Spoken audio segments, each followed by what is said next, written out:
All right. Welcome back to the show, everybody. Super excited to have a mentor and coach of mine, someone who came into my life a few years ago, Richard Milligan, president and founder of 4C Recruiting. Richard is a veteran in the mortgage business, has incredible knowledge regarding the industry. Recruiting specifically is what his company does, but he's got just like an encyclopedia's worth of knowledge when it comes to originating loans and sales in general. And so, Richard, I'm really excited to have you on the show today. Thanks for taking the time to join me. I'm honored to be a part. I'm Yeah. excited. Yeah, me too. Me Let's too. go. Well, for people who don't know who you are, tell us a little bit about your journey in the mortgage business. Yeah, so I got in the business when it was super easy, 2002, and had a lot of success early on. I've always kind of had a knack for marketing and have always loved marketing. And so very quickly I figured out how to get how to fill a pipeline. And fast forward 5 years, I'd had a decent amount of success. I'd opened 5 offices on the broker side, and we were really cranking when '07 came along. And for anyone that was in the business in 2007, 8, and 9, those were some painful years. And it was my first big failure as a business person, as a leader. I had only had success up until 2007, and my business model was built to fail. It was primarily direct mail. It was probably 98% refinance. 95% of those, we were taking people that had 13% interest rate and refinancing them to 7.5%, 8% interest rate. And when the market changed in 2007, going into 2008, I realized I didn't know a lot about the industry and learned some hard life lessons, which were very painful at the time, but that it was some of the best life lessons I've ever learned going through 2007 and 2008, and recreated myself in 2008, going into 2009. Went to the retail side, started building teams on the retail side. Over the course of the time I was in the industry, I built 21 different teams, but I built 18 of those teams in 2014, 15, and 16.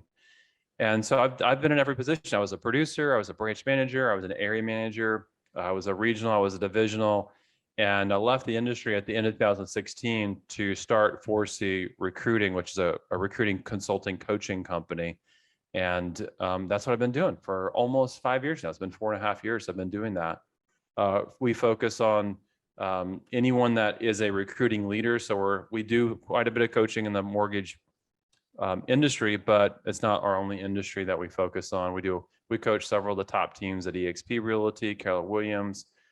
We are also in other B2B businesses. If you are looking to hire experienced salespeople, our process works for that leader that's looking to build that team. And so we coach across a large group, a large audience today.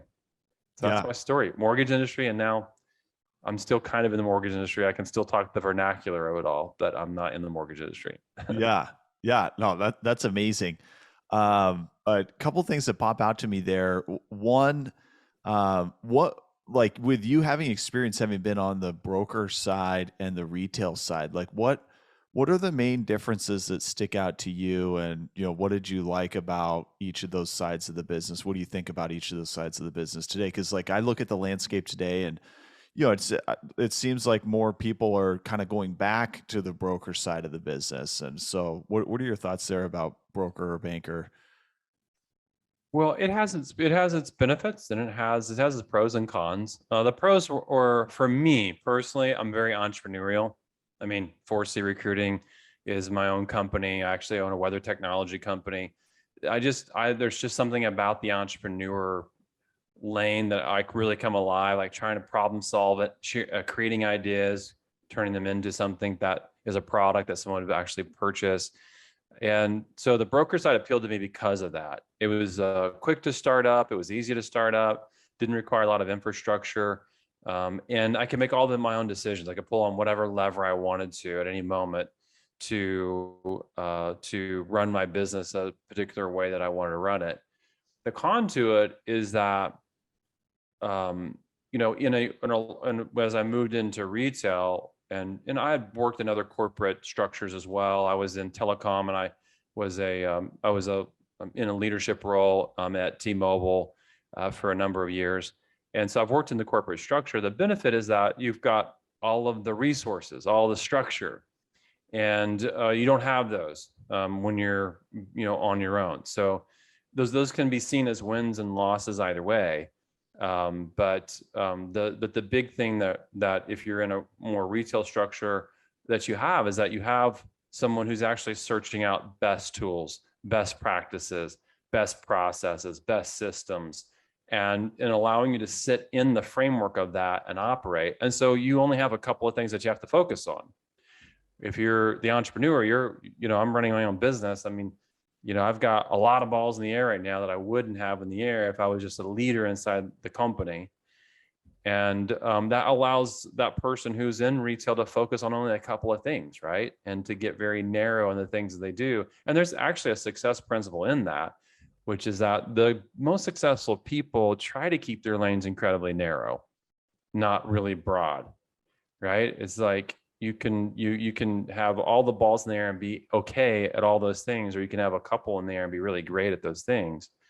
So I wouldn't go either direction with it, whether one's better than the other. And I think that's been that to me has been to the detriment of the broker. The message that the broker is better is actually a negative message that divides an industry that's actually should be pursuing the same thing, which is the betterment of, let's improve whatever the experience is and whatever we're delivering to the consumer, right? Not competing against each other internally.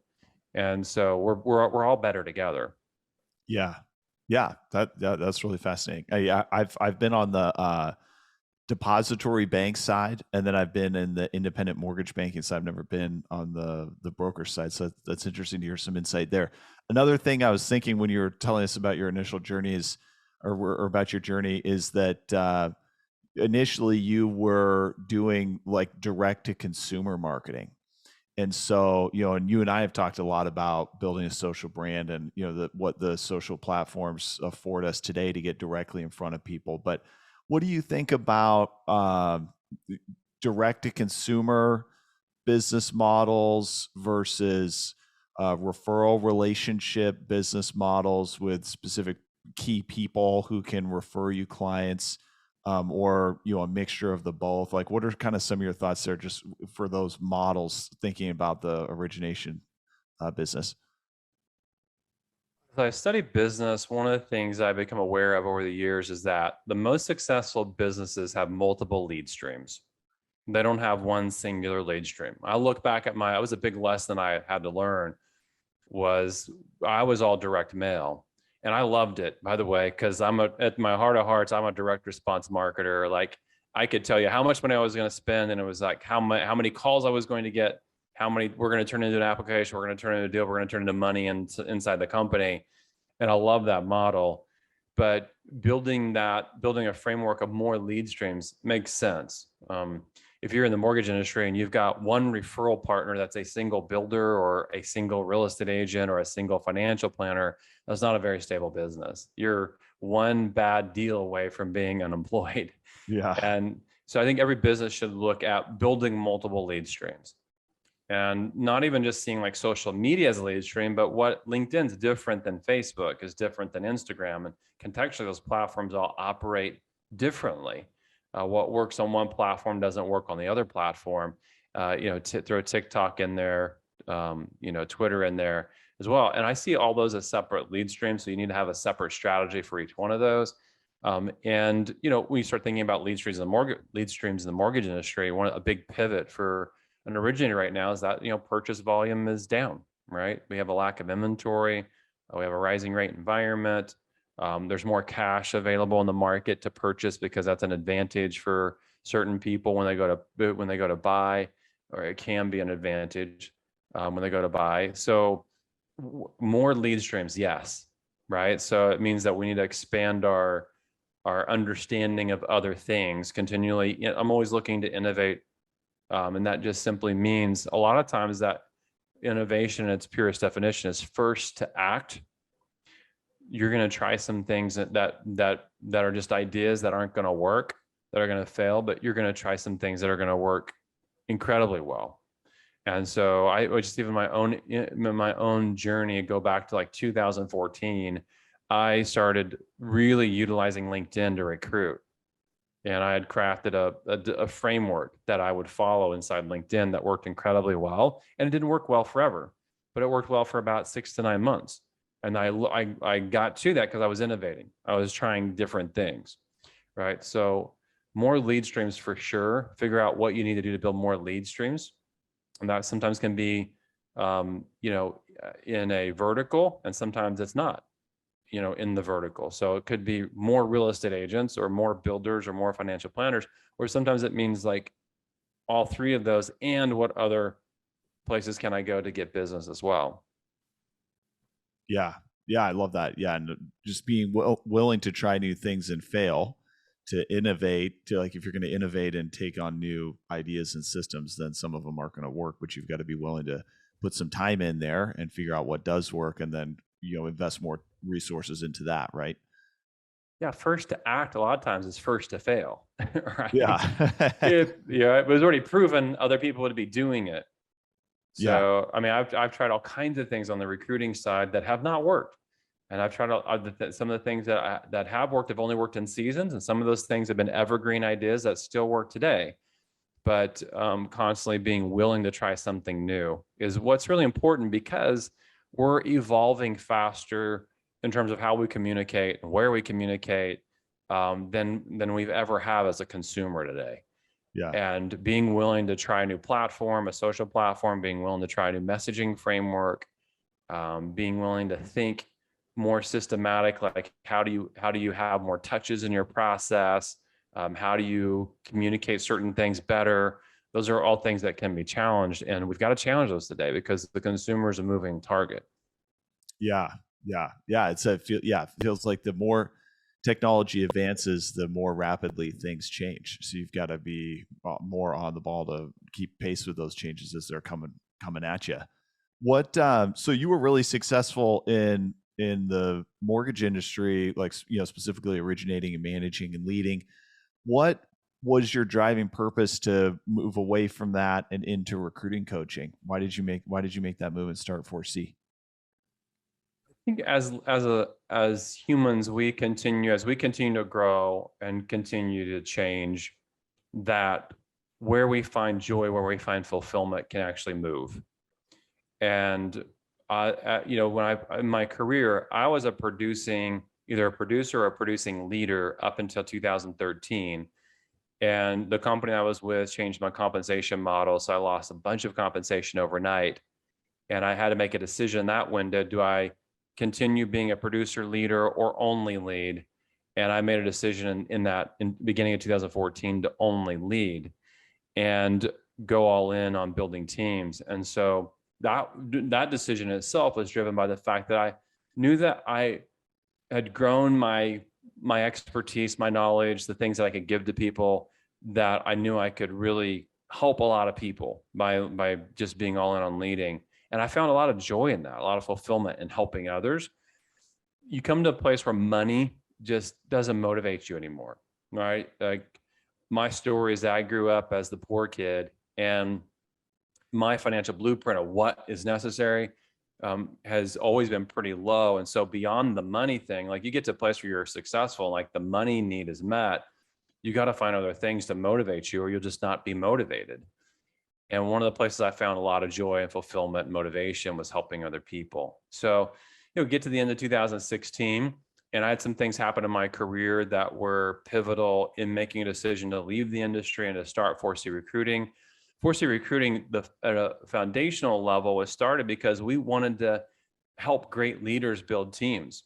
I recognize that I've had a couple of stories on my journey where I've impacted people beyond impacting them. I mean, like, literally, I've changed their life, right? And that's them saying that, not me. And I remember those stories. Those stories are stories of impact. And so I want to have that kind of influence at a higher level. And I realize that whenever I train and coach and teach other people to recruit in a way that allows them to be successful, that I'm a ripple effect in the industry. That if I can help great leaders build teams, then I can create a divide, because there's a lot of leaders out there that are only transactional. Transactional mean they're only about money, only about being competitive, only about them winning.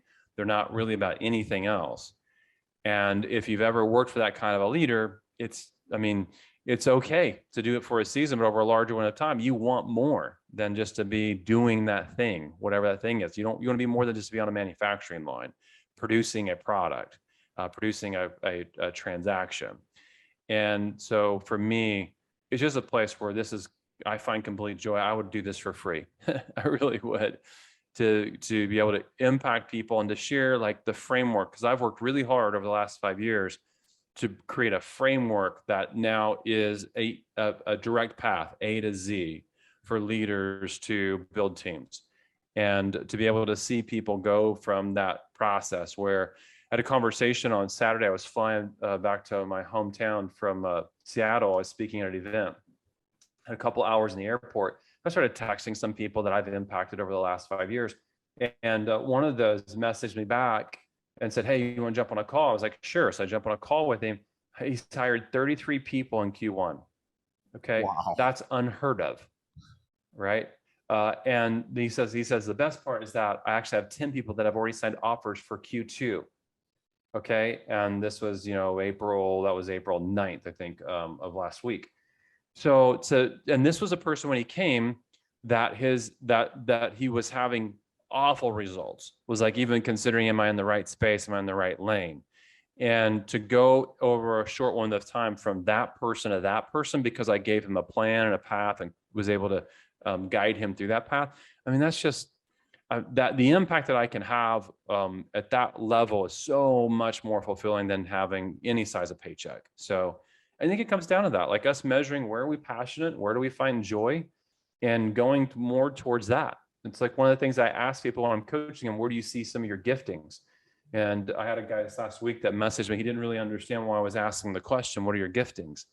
Well, because, man, your giftings were free to you. Okay. Like you didn't have to earn those. They were literally just given to you. And when we get to utilize those things that were given to us, that are easy for us to use, where we're naturally good, where we're great at these things naturally, we find a lot of pleasure, find a lot of joy in that. And so I'm asking that question to someone so that they can lean towards that, run towards that, because that's a space where they'll be very passionate because they find a lot of joy there. So for me, it's all wrapped up into that, like doing something bigger than money. Yeah, that's awesome. I've kind of gone through that process myself. I'd had a specific income goal. I mean, I want to get it to a 7-figure income. That's like, for years I'd been chasing that, years and years and years, over 10 years. That had been like the dream, and then that happened for me in 2020. And as soon as I got my W-2s, it was like almost instantly, my body relaxed, and then I was struggling to get motivated. And it was weird. It was totally weird. I like had gas pedal to the floor for so long, so many years, just chasing. And then I hit it, and I'm like, okay, now what do I do? And then 2021, thankfully for me, the business is still just flowing in, and I wasn't prospecting as hard as I should have been, but I still had another amazing year. And but over that year, I'm like kind of searching for what's wrong with me. I'm like, what's my problem? Why am I not like excited about this? And so, that really resonates with me. And now I've gone through this process of realizing the same thing. Like, if I really go all in on recruiting, now I can help other people hit goals that they want to hit, and that gets me excited. Yeah, that's awesome. You share that. That guy that you were mentioning who hired 33 in Q1. You were saying how he went through a major transformation from, very poor results to an unbelievable number in Q1 this year. How long did that transformation take for that particular? That was 2 years. Okay. It was a 2-year transformation. Yeah, that's awesome.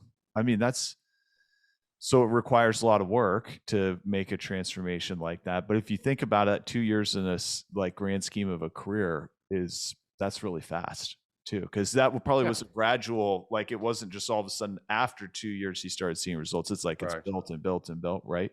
Yep. No doubt. No doubt. Yeah, there's always multiple pieces to it. Some of those pieces take, like, systems can be implemented relatively quickly. That's one part around what I coach, is the system part of it, which is an important part. Like, what's your process that you're following? But one of those places is what I call the attractive leader framework. And the attractive leader framework is this idea that leaders are the product that people are moving towards, not the company. The company's intangible until you actually put a leader with the brand around that leader. That's when it becomes very tangible. So leaders are the product. And one of the things that can take a long time to evolve and understand is, who am I as a leader? And so there's three pieces of that. One is, identifying that. Who am I? What's important to me? What are my values? Where am I going? What's my vision? And why do I do what I do? Which is a really important part of what I call the attractive leader framework. But then, so you identify it or create it. The second part's articulating it. And that can take some time. Like, how do I speak this in such a way that it is living, breathing, people can get energized and excited about it? And then the third part, which can even take even more time, is living it out. Because if I say I am something, and that's true to me, but I'm not able to connect it to my story of how am I living this thing out, there's a disconnect there. And so for a lot of leaders, that journey of, like, identifying who I am, really truly being able to speak life to it, and then that third part, fully living that out in such a way that it's attractive to people, that can be a process. And so, yes, it definitely was a several year process for him to get through all of that. Yeah. Yeah, and I think that that really resonates with me, what you say about that, and that makes a ton of sense when I hear it. And those are things I've been working on since we got connected together. It's interesting, like thinking about trying to create, what is my vision? What do I stand for? Who do I want to be as a leader?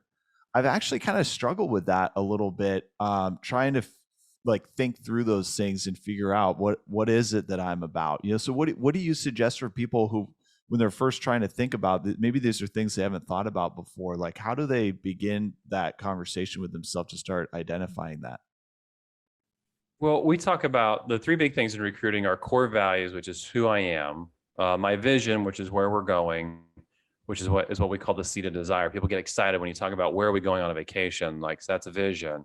And then the why part, which is intrinsic, not extrinsic. It's internal, not external. And why is this purpose, cause, or belief that inspires us to do more, to be more. And so why are we doing this is what why answers the question. So when you think about those three pieces of framework: who am I, where are we going, and why are we doing this? It seems like it's pretty important that a leader would know those things.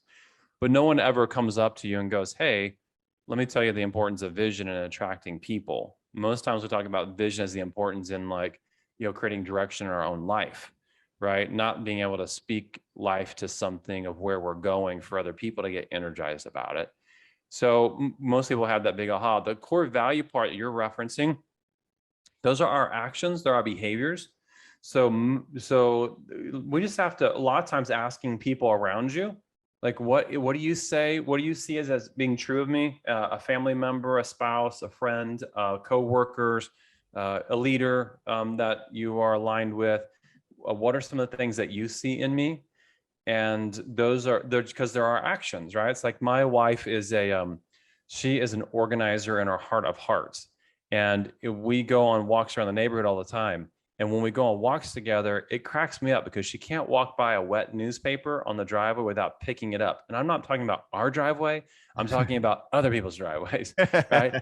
And she will literally walk 2 miles with a wet newspaper in her hand until she gets home to put it in our trash can, because one of her values is organization, it's neatness. Yeah. And she can go into a mess and make it beautiful. And she loves it. It's where she comes alive. So, but her action, you don't need to know Leah's an organizer, right? You don't need to know that she's an interior decorator. You don't need to know those things about her. If you saw that, you would say to yourself, there's something about her where she values neatness, where she values organization, right? So a lot of times the leader just stepping back and saying, like, what's true of my actions are what will elevate your highest core values. Example of mine is that personal growth and personal development it's been important to me since I dropped out of college at the age of 19. Okay. Because I knew I was going to have to grow myself if I was going to become what I wanted to become, which was a person of success. And so every single week, practically, I'm opening a new book in Audible. Okay, I think I opened 2 this week already. And the reason for that is that because I value personal growth, I value personal development. And so if someone knew me that was close enough to me, and I said, what are some of the values that are true? They very easily they would be able to say, you've given me like 7 books to read, and I can't read any. I can't read any faster than you give them to me. And so I know that personal growth and personal development is important to you. It's one of the things that you value. So a lot of times we just ask ourselves, who am I? And what do my actions say about me? Now, there have been seasons where I haven't been the person that I wanted to be. And asking that question can be helpful because it will point you in the direction for who you actually want to become. And so I remember a season where I said I was all about leadership growth inside my team, and I really wasn't. And I connected it because I was about leading myself, but I wasn't really leading others. And someone asked me that question, what does that look like inside your leadership? And it was a long pause because I didn't have anything to say to that. And that really challenged me to develop a leadership growth plan, a leadership development plan for my team, because I said it was true and I wanted to be true, but it wasn't necessarily true. Yeah. Yeah. Yeah. That's great. Yeah. I think sometimes especially when I was first starting in on that journey to start to articulate some of those things and figure that out, I was struggling a little bit with it because I was trying to write down like how can I be who I think people want me to be? Like I'm thinking of like what are the core values that I think I should have versus like what are the core values that I'm actually living out, like you were just saying. I'm thinking more in terms of like what would other people like instead of what is important to me. And it's got to be your true self versus what you think other people want you to be. So that okay, that's awesome.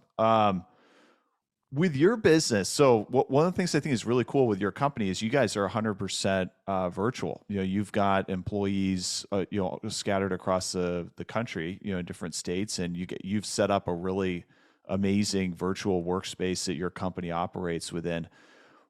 How do you, with your employees being, physically separated from you, what are some of the things that you use to measure your employees' work performance?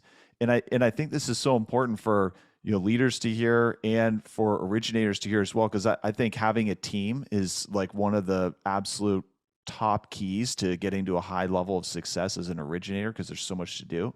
But you have to be good at leading and then being able to manage and measure. And so, how do you evaluate your employees' performance with them being virtual? It's complex for me because we're building something that doesn't exist, right? So it's not like I can say, like, if you're in the mortgage industry and you're a processor in a company that's got 700 employees, it's easy to measure what the other people in your role are doing. And so what we are always doing is building something new. I mean, I haven't come across anybody yet that's designing, recruiting, coaching for the mortgage industry like we're designing it, right? Or designing it for a recruiting leader the way we're designing it. So that part is complex. And so to measure productivity is, in terms of what's possible, is it's an intangible for me, right? So I'm always one of the things that cracks me up. My employees, I kid them all the time because I ask them this question. I'm like, what percentage of capacity do you believe that you are right now in your position? Because I don't know. Like, I'm literally creating a position. I'm putting someone in the position. I'm giving you various roles and creating job description, but I don't know what's possible in that role. Like, are you at 50%? Are you at 80%? Do you feel like you're at 150%? And it's like 3 months from now, you won't be here because I'm burning you out. So I'm always asking that question. What capacity do you believe that you are in your role? And so that measuring that's important for me, because the unknown is what the capacity is for that new role that we've created or for the new product that we're delivering. So that's hard for me to measure because of the structure of our environment. I think there's a critical question for leaders to be asking their people: what capacity are you operating right now? One way that I measure it is through engagement. Like, when people are really super responsive, really engaged, you know that. So we communicate through Slack. We try to stay out of email. Email is kind of a dead zone. I find that, people aren't really vying to get into email to respond to messages today. So Slack is very dynamic. It's real time. And so we spend a lot of time there. I can tell when someone's engaged because of how responsive they are. So some of my people, I'm like, you got to move away from the business because you need work-life balance. And because they'll respond Saturday night at 1 a.m. and my brain's always going. So if something comes in my brain, I'll drop it a message, not because I expect a response, because I want to get off my mind before I lose the thought. And I'll have people that would just respond immediately. And so I'm definitely aware of like who needs to be pushed away a little bit because they love what they're doing. But the level of engagement is important. People that end up with in these dark spots where it's like they go to the abyss, the void. It's like you can't ever quite get them into a conversation. That's where as a leader, I become concerned, and is that person's not that engaged. The engaged person is constantly sharing ideas, responding quickly, right? Involved in team meetings, always has something to share. The unengaged is the antithesis of that. And I'm measuring that all times. What I would say is that the virtual world has been a place that we have won in a major, major way. We started out as we're going to be a virtual company. I didn't want to have to go to an office. I've got 4 kids and now I have a grandson, and I want to be all in there in this season. Maybe in a decade when Haven's 18 and graduates and flies the nest, then I'll be more open to being in office, but I want to be all in here. And so when I'm in my work, I want to be real concise. I want to deliver things in as concise of a framework as I can. So I'm not here to lollygag, hang around the water cooler. I'm here to get things done. Let's go. And this began to show up in employment surveys around 2018. I remember seeing a survey from 2018 that said that this was before COVID, mind you. 86% of Americans said that they would prefer to work virtually, and 95% of them said that they would give up compensation if they were given the chance to work virtually. Now COVID happens, right? And people are forced to work in that environment, and people have found like they can actually produce in a environment where they're working from home. And more people want this now than ever, because now they're not even, it's not an unknown, it's now a known. And most people are afraid of unknowns. So now we know what it looks like. And the challenge for us as leaders is to embrace that to a large degree. I was in a meeting last week with an executive leader, and he said, we all have to return to office. We all have to return to the office. And he was like, does anyone have any opinions on that? And I'm the consultant in the room, everybody else is an employee. And I said, let me be the one to actually dispute some of that and share with you that there's a better way. And people want community. Let's not get this wrong. People want community, but they want it on their terms. Right. And so if I have to drive to the office and it takes me, in a major market, it might take you 45 minutes, an hour and a half to get to the office one way. Right. I think the average commute time in like Dallas, Fort Worth, LA, those cities is somewhere between 45 minutes, an hour and 15 minutes is what a person would say the average commute is. I'm losing multiple hours a day where I want to be available to people that are important in my life when I'm having to make that commute. So the challenge is not rush everybody back to the office. The challenge is, how do you build a virtual community that is never been built before? Because no one's done this before, right? So as a leader, I know when people are engaged because we do quarterly clubs. And so I've had a leader that's done a cooking club where she gets together regularly with the team and cooks, and does it live virtually over Zoom. I've had someone that has done book clubs before where they get together and they go through a book. I've got someone that has had a 5 a.m. club where people that just want to get up early and get their day going, but struggle to get up early in the morning.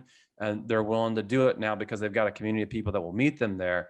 Now we're starting to talk about virtual culture, right? Which is something that we have to hack. And then getting creative in the space. Like, we don't do phone calls. I have made one phone call to an employee that hasn't been my personal assistant over the last 6 months. Okay. Someone wants to jump in a meeting with me. Let's jump into Zoom. Why? Because now I can see you. It's like I'm face to face with you, right? So that's a cool variable. Even if I'm in my truck and I'm driving to the airport, someone can see me. It's different than being on the phone. I'm making it more real. Like, you and I are being able to see each other here. There's just something that happens in that space different from the phone call, right? We don't do email. We do it, but You know this, Jeff. I think I probably told you when we started coaching together, don't email me. It's not a great space. It'll take me 2 or 3 days to respond to you. Go to Voxer, which is another tool that I use with my coaching clients, right? So as leaders, we've got to be thinking around that, because like where I'm going with this is a second camera in my office where I log into the company water cooler Zoom room every single day.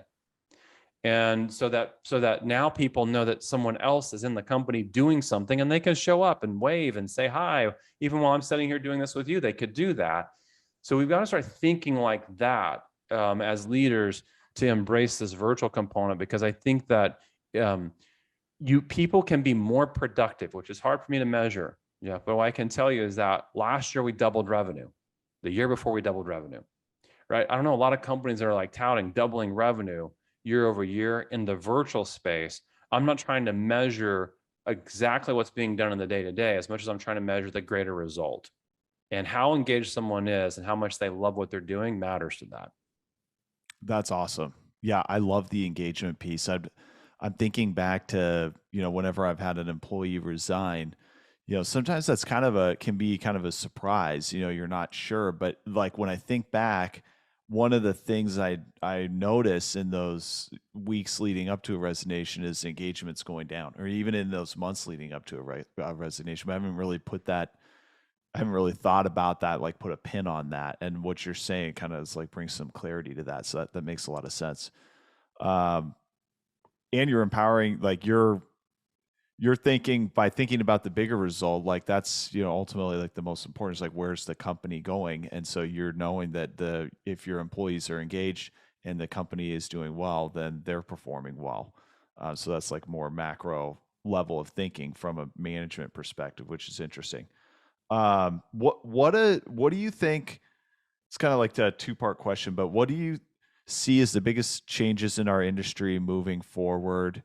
And what should, and I think recruiting and sales is so similar, so those share so many characteristics. Like, what do you think originators and recruiting leaders need to be focused on moving forward here in 2022 in the next couple of years in the mortgage industry? The big divide that's taking place right now, and I can speak where I really specialize in the recruiting side, but you're right, it's totally aligned with sales. The big divide is people that bring value, okay, that are pretty dynamic in terms of how they bring value, and people that are just trying to ask for business, that are just one static, the other is dynamic, right? And so that's the big divide right now is how do you bring value at another level, which typically means it's the hardest thing on the planet because you can't hack the system to do this. You look in the mirror and you go, I need to grow. Okay, I need to grow. I was a conversation this morning with a coaching client, and this guy is about every 3 months at a new event where he's growing himself, and I'm not kidding you. Okay, so that there's so many opportunities to grow ourselves, to improve our knowledge, to hone our skills, to get better at bringing value to the people. So I'm asking myself the question, what's the value to the people that, if I'm an originator, what's the value to my real estate agents? What's the value to a financial planner? What's the value to someone that is in my market that that I would do business with as a referral partner, as well as the consumer? What is the value to the consumer? And that's where the big space, social media has created a great divide in this, because there's no tension in getting direct access to people. People can Google you and immediately 3 of the top 10 searches, LinkedIn, Facebook, and Instagram, right? And so they can go see if you're a person of value. And so that's the big divide, is like the people that are ultimately winning at the highest level they've changed their thinking. Not how do I become a person of success, but how do I become a person of value? It's literally, to me, it's that simple. Yeah. Okay. Yeah, I love that. Yeah, it's and that takes, and you and I have gone through this in coaching, and I've started to get a really good understanding of what does value look like, because I think it's it's one thing to say that, then it's another to start to figure out, okay, what does it look like to bring value to somebody? And you really have to start thinking and you've gotten really creative with me in some of these coaching calls of like, think about this, think about that. Like there's a lot of different ways that you could add value for people. And so that gets you into more of a creative space to put those things together and then put them into action. And it does totally change the dynamic. Like now that I'm doing a lot of recruiting, and I'm sharing a lot of what I'm doing with loan officers just with no strings attached to help them with their business and giving them ideas of here's what I'm working on. Here's things that you could focusing on, and sharing specific tactics with them, and the responses huge because you're just adding value for them without, asking anything for return, just free value. I think some of the dynamics that have changed at Jeff are there's information. You used to only be able to get it from a select number of places, like a book or a live event, or a person that was a mentor, or the company that had something internal that they would teach you. But I mean, this is what I think about when I got in business. One of my first career jobs was at AT&T Wireless, and I got Franklin Covey planner training. I got sales. It was trying to think of the sales program. Spin selling training, right? It was all internal training, and you only got it from the company, right? And you could have gotten it from a book, but you couldn't. It wasn't like you could go to Google and search sales books. Like, right? It's like you only knew about the book because a mentor of yours referenced the book. And so as we over the last 20 years, as the speed that information is transferred to people has increased, I can go to YouTube and search anything today. I can go to Google and search anything today. And I can get information. I mean, it's Audible. I mean, I don't know how many books I have on Audible, but at any moment I could download a book and listen to it tonight, and I could give you an overview on it tomorrow. Right. And so there's just no tension between the information and your capacity to learn. And so as that has diminished the value that an organization or a specific leader that might have an intellect or a knowledge might be able to give you has been diminished, the challenge is that you've got to become that. You've got to become the person of value. Right. You've got to know that episode 295 in Bergeron's Chasing Excellence podcast talks about the victim mindset. And I would love to point you towards that, because it's a space that every single leader needs to be right now if you're in a pivoting transitional market, because it's easy for officers to go, man, why is this business always so hard? But now I'm becoming a person of value, just pointing you towards that. Right. And you're like, wow, that's of interest to me. I'll listen to that. And so the static person doesn't have that to give. The dynamic person who's growing and learning and evolving always has those things to give. And so the divide's there. The leader, we just did a 12 session coaching video set with an individual that hired 85 people last year. Right. And he was able to sit in 12 sessions and give value to my audience. Think about that. Like, there were seasons in my career where I would be like, what the heck am I going to talk about in 12 sessions, right? He's become a person of value, not a person of success. Success is about hacking a framework, right? It's like, what's the script? How many of those should I send? Can I use a software to do that? And I come across those people all the time. I mean, and I had a guy on my calendar like 3 months ago, and he came in, he was like, I need your help. I came across your podcast. I've been trying to build this system. It's not working. And he had went and bought a list of like 18,000 loan officers for the mortgage industry and was putting them into a system to try and hack a framework to build the team. And he was struggling with it. And the reason why is because he was trying to become a person of success. He literally had zero value to bring anybody outside the fact that he was trying to connect them to a company. He had zero value to bring. That's the big divide. When we get that, then we get to look in the mirror. And there's a quote that I make to myself all the time, which is that growth is the natural progression of great leadership. Right? So I got to lead myself first. Yeah. Right? There's a statement. It's one of my daily affirmations. The daily affirmation is, the current version of Richard is not hireable by the 10-year better version of Richard.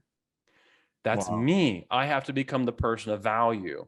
That's the divide. And when you get that, game on, because now you know where you need to go. You need to go grow. Yeah. That's amazing. And that requires a lot more work for you to elevate yourself and to learn, grow, become better, then you have the value you can add by the knowledge that you gain and the growth that you've achieved.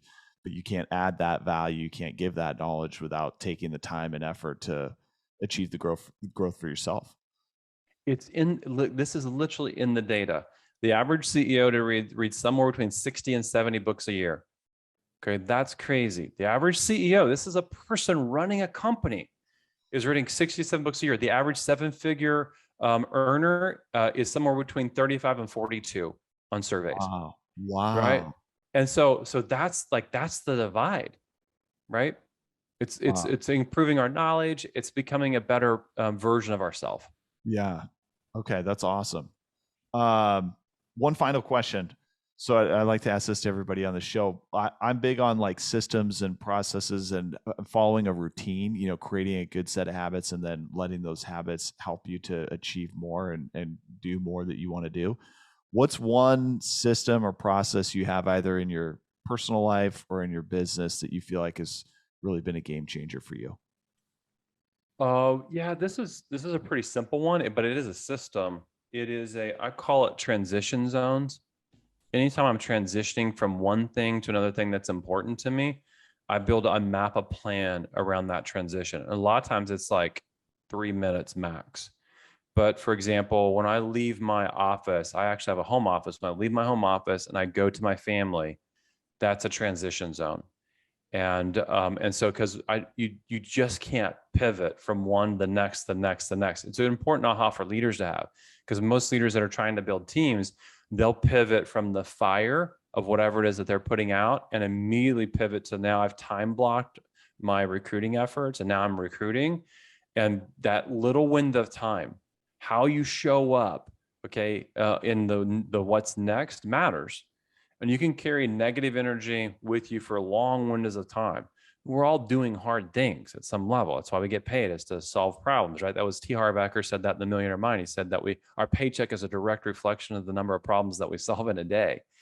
So you're carrying those problems from one situation to the next situation. Because I leave here and I go to my family, there's a problem there. Mom's having an issue with the teenage son, or the 8-year-old's mad at the 12-year-old sister, or whatever it is. And so I want to show up wherever I am. I want to be present. What most of us do today, to our detriment, I think it's 2,800 and sometimes we pick this device up. I'm holding my iPhone in my hand, right? And we never fully transition. And so if you are basically never ever fully available. I just came out of a coaching session with an individual, and they have some real challenges with their leader. And I said, walk me through it. Help me understand like where you're at. And what they said was, this person is never really ever available to me. They'll be in a meeting, but I can see them. They're on their phone, their heads down, they're looking off. They get up and walk off from the meeting and come back. It's like, you're never really fully present with me, was what they articulated. Wow. And so as leaders, that little transition zone. So one of the things that I do is I'll leave one thing and I'm going into another behavior. I literally will just pause. Like, I'll take a pause, like 20, 30 seconds. And a lot of times I'll start what I call the why I do this document. So why I recruit is a document that I encourage leaders to develop. Why my family is important is a great document for someone who's finding themselves challenged to be present with their family. Why they're important to you, why that thing's important. So I review that, whatever that document is. Why I recruit is a document. Now, most of these things are mental. Now for me, because I have these transition zones built. So I pause, I review why this next thing is important. I measure my energy on a scale of 0 to 10. I always want to be at a level 8, if not higher in terms of my energy. And so if my energy is below that, I ask myself the question, how am I going to increase that energy? And I go into some hacks that I have that work for me. So music works well for me. I have a 3-minute breathing technique that I do that MIT research said that gives your body an oxygen high. Sometimes it's extrinsic, it's green tea or an apple or something like that to get my energy up. But I have a toolbox here that I built, and in 3 minutes I can go from being this person that's over here with diminished energy because I'm putting out fires or dealing with something difficult, now being all in wherever I'm going. And I've learned specifically within my family needs that, Yeah. right? And so being present is part of that. The transition zone, it's a very small system. Okay. It's called the pause. It's called why is this thing important to me? What are the tools in your toolbox? For me, a lot of times it's just a breathing technique or listening to one song. I have a YouTube playlist called High Energy Music. I'll listen to one song off that playlist. And then if there's something else there that I need to do, sometimes I'll, doing a quick stretch, doing 25 push-ups, getting my physical energy up is something that I need to do. Now I've had a small system around going into my next moment with my best energy. I love that, Richard. I've never heard somebody talk about that before. Transition zones like that. But it makes so much sense, and that's a hard thing to do, especially coming home to the family. Like you got to show up to and give your family the same amount of energy that you put out in the gym or you put out at work. I find myself sometimes I'll go all in at the gym and push myself really hard physically there.